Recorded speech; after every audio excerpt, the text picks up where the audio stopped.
Okay, so let's get back to the case. So he's there in New Jersey, and I'm going to see him and stuff like that, and everything is copacetic. And I'm able to see him. Man, one day he called me and said that, babe, they taking me away. I didn't know where he was going or anything like that. And they wound up taking him to Colorado. Colorado have a bigger facility, can hold about 1,500 people. New Jersey was only able to hold like 150 people. So they took him. They took him literally on Elon Musk's private jet. They came and picked him up in the wee of the middle of the night, like 12, 1 o'clock in the morning. And I was going to go see him on Sunday, and I got saying that he wasn't even there. They had took him to Colorado. Since he's been in Colorado for like 2 months as of today. He's been in Colorado. His lawyer wanted to keep the court in New Jersey. He was very familiar with the judge. He did not want the court case to go to Colorado. So he fought for that, and the court case remained in New Jersey. So during this time frame while he's in Colorado, we just getting him situated, speaking to him daily. He's able to do video visits.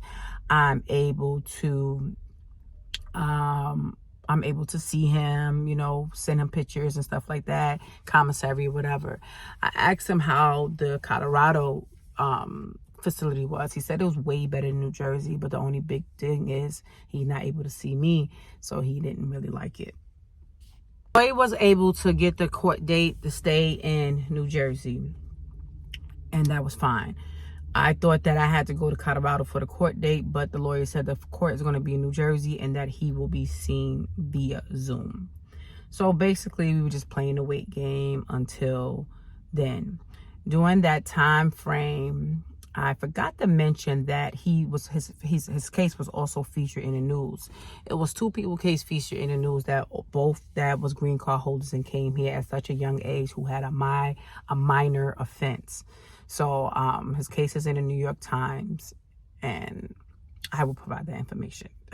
So here we go. The court case was May the 16th, which was that Friday. So my birthday was May 14th. And his court date was May the 16th, and we was hoping that he would be home by May 20th so he can celebrate Sir's birthday. It was May 20th. So we get to court. We walked inside court. We went to in New Jersey, and I met the lawyer for the very first time. I never met him before. And he said to me, you ready? And I'm like, yeah, I'm ready. Let's go. So his older daughter, wasn't allowed to go inside because just in case she needed to testify that he wanted her out. But my lawyer was so confident. He was like, oh, we probably going to testify. It's going to be 1, 2, 3. We're going to be here for like 10, 15, 20 minutes, the most, what have you. Okay. So we get inside the court, go inside the scanning machine, whatever. The court is actually inside the detention facility, so I had to see them nasty guards again. And of course, I had my back and forth words with them per usual because they are fucking nasty. And that was that. But we were able to go inside the court. And when we went inside the court, the lawyer was like, "Where's Judge blah blah blah?" And they was like, "Oh, he got fired." The lawyer was like, "What? What you mean he got fired?" They was like, yeah, they fired him that Monday. Our court case was that Friday. So mind you, the lawyer bluffing the judge. He's like, oh yeah, he fought for this judge. This judge got fired. Why the judge got fired? The judge got fired for being too lenient, for not separating people and their families. He got fired. So they let him go. They said he was not doing what the Trump administration wanted. He was letting people stay. So they let him go. Some other judge, I don't even know his name, but I just know that he was like in his 30s. He had some long red hair, blah blah blah, slim, skinny, whatever. The other judge was a little bit chunky, a little bit older. You just tell like he's married, family. This one looked young, go to the bar after work, plaza this, plaza that.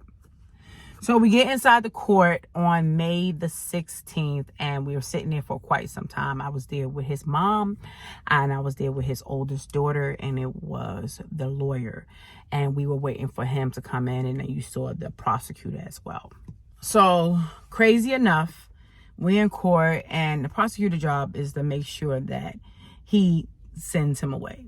The judge's job is to make sure he listens out to both the lawyer and the prosecutor.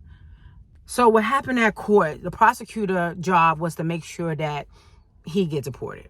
Even off of the minor charge, he get deported. And the lawyer's job was to make sure he don't. And the judge's job was to see what's happening here. So the prosecutor had pointed out basically that his family is basically good with him going to St. Vincent, that he got in trouble and he does not belong here. And the lawyer was saying that, well, he's been here since he's been 7. He's been a green card holder for 30 years. He is also married. He has 3 children. He have his parents here. His siblings are here. He don't really have any family in St. Vincent or whatever. And this was going back and forth. The reason why we were in court, because he had got in trouble in 2005 and he committed, and he said he was guilty. There were people even in there for traffic tickets. You're not hearing me? Traffic tickets. So you may sit there and say, no way, no how. Yes way, yes how. So after everything was said, back and forth, or whatever the case may be, the prosecutor had mentioned that he had another charge, not even another charge, that he was arrested before, and he was arrested before in another state, but he wasn't charged. I think it was like arrested domestically, argument with his wife, back and forth, but no charge was made. So they had asked him about this situation. And they asked him about the situation. He has said he did not recall. He said he does not recall getting arrested and stuff like that. Even though it wasn't a charge, it was said arrested. Because when you fill the application, you have to put down were you ever arrested, blah, blah, blah, blah, blah, this or whatever the case may be. And I did not put none of that stuff down. Number 1, I didn't know. And number 2, I did my best I could do with the application. So anyway, they was asking him, he said he can't recall. And the prosecutor was making it seem as though like, wow, how can you not recall that you were arrested? No, you wasn't charged, but how could you not recall? So the prosecutor basically made it appear as if that if he can't recall being arrested here, maybe he can't be recalled being arrested there and there and there and there and there and there and who knows what else. So that was on him. I believe that if you was arrested more than 3 times as an immigrant, they can just deport you 3 times, arrested. There don't have to be no convictions. I think that's what he said in court. I can't remember. And the reason what brought him in there because he was convicted for one of them. He pleaded guilty for one. So the judge asked him again. He said, I'm gonna ask you one more time, and you give you a chance to blah blah blah. He still said he didn't recall, whatever. So then they made the end conclusion, and the prosecutor said that this guy was, he has been arrested for marijuana, whatever the case may be. He also was arrested where he didn't admit on his application, even though there wasn't no charge, he was arrested. We sit here and we asked him about it. He said that he can't recall. So we don't know whatever else he probably did, he didn't recall. I kid you not, guys. This is exactly what happened in court with my own 2 fucking eyes. And the judge came and says, well, we are aware that that you've been here since you was this age. We're aware that you're a green card holder for over 30 years. We are aware that you are an electrician. We're also aware that you have 3 kids. We're also aware that you are married. We're also aware that your parents are here and your siblings are here, and 90% of them are also citizens as well. We are aware that you are from St. Vincent and all of this stuff like that. He said that toward the end of everything. He said, however, when you hear that fucking word, however, you go like this. You understand me? However, Mr. Richards, you will understand. And we asked you, were you arrested before? And you said you can't recall. He said, I find it kind of hard that someone has ever been arrested. And the arrest was in 2001. It was in 2001. He said, I find it very hard that if someone's been arrested before and they just can't remember. He said, yes, the arrest, he said, the only thing that I see on the paperwork is the fact that it says you were born in New York, and we know you were born in St. Vincent. But other than that, everything details you, your height, your weight, and stuff like that. And he said, and since he said that, so that means that you're uncredible. You're not credible. I would have never kept you. This is what he said. I would have never denied your application for the misdemeanor charge of the marijuana. He said, that's stupid.